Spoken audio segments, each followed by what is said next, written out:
I'm Frank Vaughn. It's October 6, 2024, and I want to talk to you today about the importance of the Saskatchewan election and a blind spot that I perceive in the Saskatchewan electorate. We have two very important elections coming up in October here in Canada. One is out of left field, not quite a total surprise to me, but probably a total surprise to the country, that John Rustad looks like he's going to form a majority government in BC and absolutely change the politics, not just of BC, but the entire western part of this country at a time when the politics of the western part of the country needs to be enhanced and amplified and carried forward even more aggressively. I've highlighted in a previous video how I believe the Saskatchewan Party has done a good job of putting up opposition to Ottawa, in spite of the fact that Ottawa has done everything they can to interfere in local Saskatchewan politics, meaning provincial politics, from withholding health funding to trying to dictate how things are done here. The blind spot that I perceive is the apathy and some of the anger that is put on the Saskatchewan Party. Now, I'm only going to tell you my perspective. I spent 2.5 years knowing that all hope was lost, from my interpretation, in Ontario and the center of this country. And I looked all over and I said to myself, where am I going to take my young, at the time, 3-year-old and my newborn baby? Where am I going to take them? Where am I going to raise them? Where am I going to plant my flag and where am I going to die for the second half of my life? Because any move I make out of the province of my birth is going to be permanent. And what place most closely resembles my internal mechanisms? What place seems to have the most common sense? What place seems to have a culture that isn't drowning in the mass immigration and the consequences, isn't drowning in the gender-bending nonsense that they're teaching in our schools to our children, a place where they're not trying to hide from parents what the school system is doing, a place where resistance isn't futile. And I looked all over this country. I looked at places that were in provinces that were already down the leftist rabbit hole, looking for isolated little boroughs where I could just have a semblance of peace for 5 to 10 years, because you have to remember that during COVID, Doug Ford said that they were considering going door to door to get needles and arms. And that was one of the most frightening things I've ever heard in my entire life. It forced me to do some calculations and some thinking in my head and came to some very unpleasant conclusions, and I knew that I had to get out. And so I cast my eyes all over this nation and I said to myself, what's the best bet? Jay Kenney was a disaster. BC was a disaster. Before C-19 came along, the government of New Brunswick had wanted to pass just a general vaccine mandate that you had to get every single pharmaceutical drug the government and the companies they represent decided to put in your body. And only 3 Green Party abstentions saved New Brunswick from that mandate before C-19 and the long protracted legal battle that probably would have triggered for charter rights. Now, I no longer, in the wake of C-19, believe the charter will protect you when the government comes along and mandates anything from medical experimentation, a failed medical experiment, to who knows what's next. If they can put something in your body, they can put anything in your body. And you just let your mind wander on that. Now, bringing this back to Saskatchewan and the blind spot. The one thing that I bring with me, or that I brought with me for the last 2.5 years to this province, is the experience of growing up and living somewhere else and watching the decline and fall of that place as it descends further and further into leftist madness. Doug Ford is not a conservative. The Progressive Conservative Party in Ontario is a leftist outfit. There is no alternative, and there's no real alternative being built that's going to gain mass popularity, because the culture and the society are fully down the rabbit hole. And I don't know where and when they can come back. BC has shown that there can be a reaction, and it can be quite strong. But you have to remember that the BC Conservative Party already had they were already there. They just needed reform. They needed new ideas. They needed a fresh budget. They needed a fresh way forward. And look at what's happened. The people of BC have rallied around it, and it looks like they're going to form a government. In the wake of the lifting of mandates in Ontario, which were very slow to be lifted, I recall the masking mandate when it was lifted. Just before I moved, I went to a store to try and buy some pants. Because at the time, like I've already indicated, I put on a lot of weight during COVID, and nothing I had fit anymore. And I thought, I should probably have a decent set of jeans to go across the country in rather than these track pants that I'm forced to wear because nothing fits anymore. And so I went to Walmart because I needed something quick, and I just didn't have time to think about how to make the purchase better. And I walk in, and 75% of that store was still masked, still paranoid, and were walking around me like I was a disease for not having a mask on. And I recall very vividly, and I will probably remember until the day I die, looking out over the tops of the crowd, because I'm a tall man and I can see over everybody's head. And I saw this other tall gentleman, probably 200 feet away from me, and our eyes met in the crowd, and he did not have a mask on. And we shared a moment where we both just shook our heads in wonder at the state of paranoia that existed in the people, in the culture, that still exists to this day to some degree. It took forever for people to recover, and a lot of people will never recover. They're so weak-minded that C-19 completely broke their mind, and that is why they can't apologize to their betters who had a better grasp of the situation in early 2022. Now, when I came here, first off, when it looked like we were moving, I was worried I was even going to be able to travel through Manitoba because Manitoba was insane under the Progressive Conservative Party. Part of the reason they lost, and now they have a abusive bully for a premier. Manitoba, you're going to figure it out. You're already starting to figure it out. You look at what happened with the NDP MLA, who broke rank and actually said that Wab is nothing but a bully. You're all going to learn that anybody, any psychopath, any sociopath, any bad person can smile. One of the things I like about Scott Moe is he doesn't have a very good fake smile. When he poses for pictures, he looks like he doesn't know why he's there. And I love that. It's far more genuine than Justin Trudeau, who smiles very well.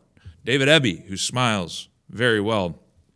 Aaron O'Toole had a good fat-cheeked smile.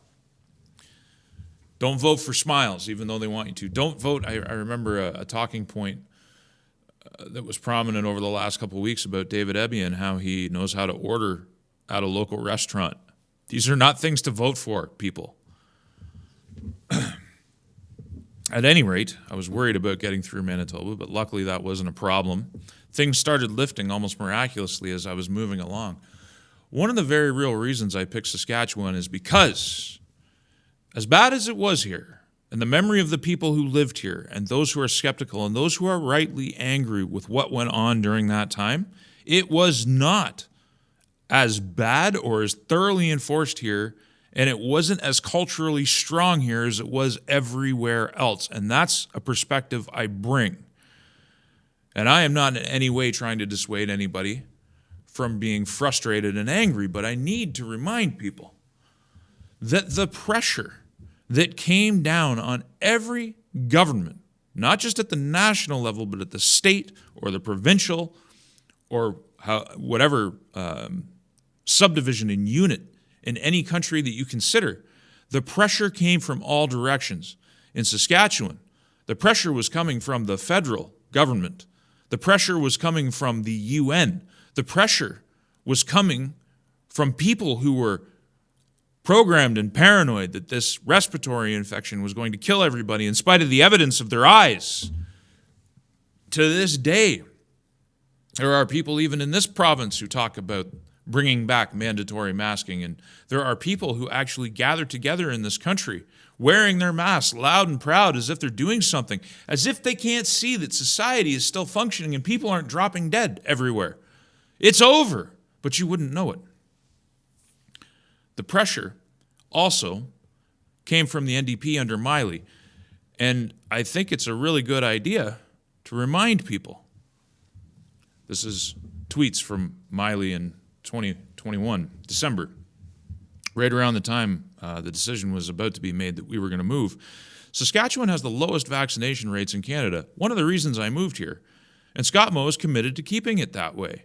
Since the approval of vaccines for kids, he's tweeted 24 times, and not one of these has been to encourage parents to get their kids aged 5 to 11 vaccinated. His education minister has refused to encourage vaccination. Instead, he stirred up vaccine hesitancy and actively interfered with school divisions that have tried to keep kids safe. Now, at this time, AZ was still on the market, J&J was still on the market, and we now know that those treatments that were recommended for children may have led to the worst mistake you could have ever made for your child. We know that now. The NDP wanted to take that away. They wanted more mandates. They wanted more enforcement. And they wanted it in your kids. Now we know. It's 2024. The vast majority, we're talking 95% plus of parents know not to stick this junk in their children's arms. The lowest, even though parents might have done it to themselves to preserve their income streams, to do what they had to do to get by in society, they knew instinctively, even at the time, not to do this to their children, their young children. And that was a problem for Miley. He wanted to mandate it. He wanted more enforcement.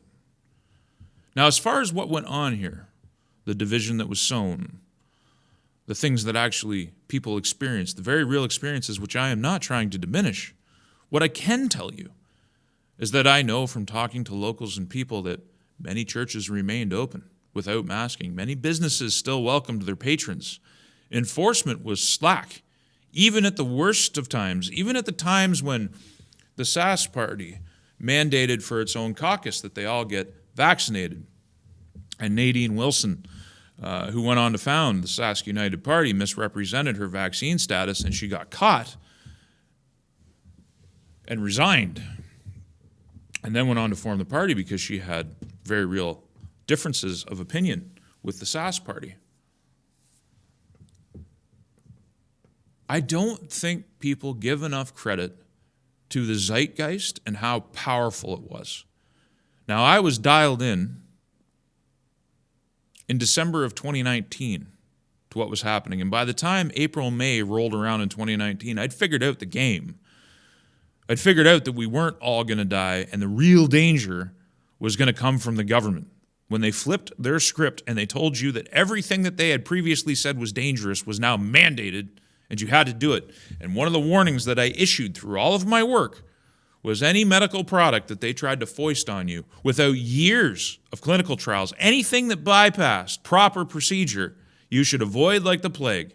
And those who listened don't regret it. I was talking to a dear friend of mine yesterday, and he's going through something right now. And his mind jumps right to the fact that he took one dose. He's got a family member who's going through something else, and she's taken several doses. Regret. And I was anonymously sharing that story with another acquaintance who highlighted how many people in their life are suffering right now. And I know people personally in my life who have taken their doses and are now severely immunocompromised. And if you look at my last video, the science is bearing it out.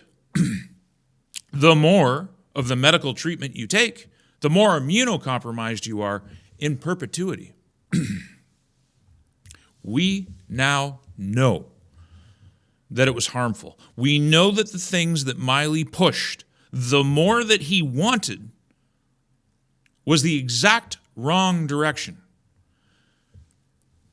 And though Mo and his government played along to a degree that was less than every other place in this country, put up resistance to going the distance, and took massive political heat from it at the time, even from the public who thought he was making a mistake. Even though they did things that upset people, they did less of them than everywhere else. And they were the first to lift the mandates. They were the first and maybe the only government in this country that actually listened to the other side in an official capacity. For hours, were given a presentation as to how dangerous lockdowns were, the mistake of the medical experiment. They listened. And then they went on to lift the mandates. And if you didn't get a direct "I'm sorry," you certainly got a "we're not doing this again." And then after the fact, after the lifting, we got the Saskatchewan Revenue Act. We got the Saskatchewan Firearms Act, which are working to protect you from the virtual communism of the federal government, which is pushing us and promoting provincial autonomy. The election in Saskatchewan right now is a competition, it seems, between who's going to cut taxes and who's going to spend more and who's going to build things. But underlying that is the most important thing, which is Saskatchewan taking back its power of tax collection, taking back its power to make decisions on how it generates power and resources, taking back its power over its economy, and resisting federal encroachment. If you, in apathy, don't show up at the voting booth, or worse yet, you decide to cast an X beside the NDP, that all goes out the window. You will have the Trudeau-Singh government here in Saskatchewan. They will accelerate it. They will bring people in. They will populate your cities over the next 4 years. And the influence that you have and the direction that this province should be moving will go away. And I would argue it might be impossible to bring it back. This is the wrong time to change the channel. There's a lot of fresh blood coming into the Sask Party, and I tell you, if they win the election and they hang on to power, I may join it myself and get involved to try and influence change from within, because that is where the avenue is. Now, I am not sitting here and trying to condemn Sask United or anything else. I perceive a real danger to the long-term prospects of this province by allowing the Socialists and the NDP and their partners in Ottawa a direct line on your lives. It would be a grave mistake of the highest order, regardless of your frustrations during the C-19 era, which are very real. Again, I just want to emphasize, I'm not trying to dissuade that. But let's not take out our eye because of some urge for vengeance or retribution. Saskatchewan's in an enviable spot. The changes that are happening on this side of the country will empower Saskatchewan to go further. We have been the tip of the spear when it comes to fighting and objecting to the federal government's overstretch. Saskatchewan has punched so far above its population and its weight, and it gets very little notice because if it was amplified, it might encourage other places to go along the same path. Rustad winning in BC empowers us monumentally. Whether it's the revolt on carbon tax or the policies that I've talked about already, these are all steps in the right direction. The Saskatchewan Marshal Service. We have a problem with the courts and with the federal government and their soft on crime policies. They reward criminals and they penalize victims. We need self-defense laws, very strong ones. And there have been things that have happened in Saskatchewan that have set legal precedent that at least if you don't have a right to self-defense, you do have a precedent that you can lean on. Because people deserve to be secure in their homes and their property. And we need, one of the steps in that direction is an enhanced focus on local policing, provincially responsible policing. There's a big problem in this province. It will not be solved by the RCMP and the federal courts. We got to do it here. And we're moving in the right direction. There's a lot of things. There's a lot of places where we, as a province, are moving in the right direction, and we will only be enhanced and empowered by the governments of our neighbors, not to the Manitoba side, but to the other side as things change. Back to Mr. Miley. Yesterday I talked with a Sask parent who put it best. They're asking me to make a risk assessment for my family. He's saying that the Mo government allowing you to make a decision for your family is a negative. The headline is, difficult to trust Mo after end of proof of vaccination and masking mandates. This is the stuff that brought me here, because Mo did this. Miley would have had you maybe still in masks, still required to show proof of vaccination. They wanted more, not less. They said the government didn't go far enough in terms of education and schooling. Saskatchewan kept their schools open. Everybody else locked everybody out. And a year was lost. And we can measure it statistically. We can measure it statistically, the damage masking and these lockouts and lockdowns did to our children. We have science. We have the papers. I read them. Other people enjoy their lives and go golfing. I sit here and read boring research papers because they tell me the truth of the result of the policy that I escaped. The NDP under Beck is the same NDP under Miley. They are a vehicle for all the things that are wrong in this country.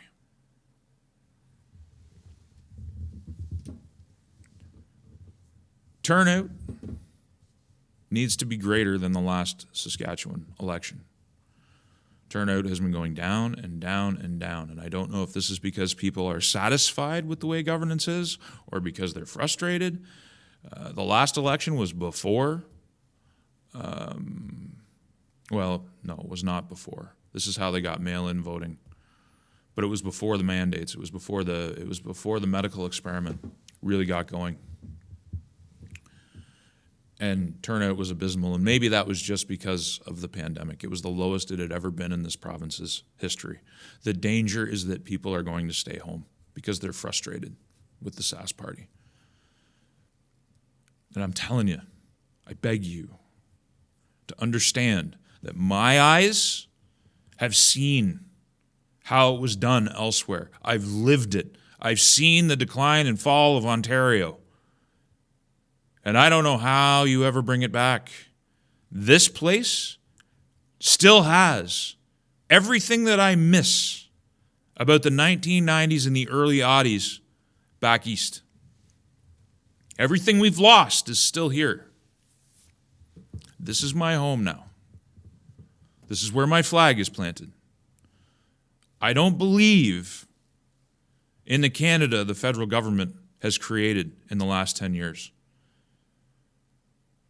And I'm not sure. I have hope. I have hope that a CPC government will change the trajectory and bring some things back. But I don't think you can change. You can't restore to Toronto what's been lost. But we'll see.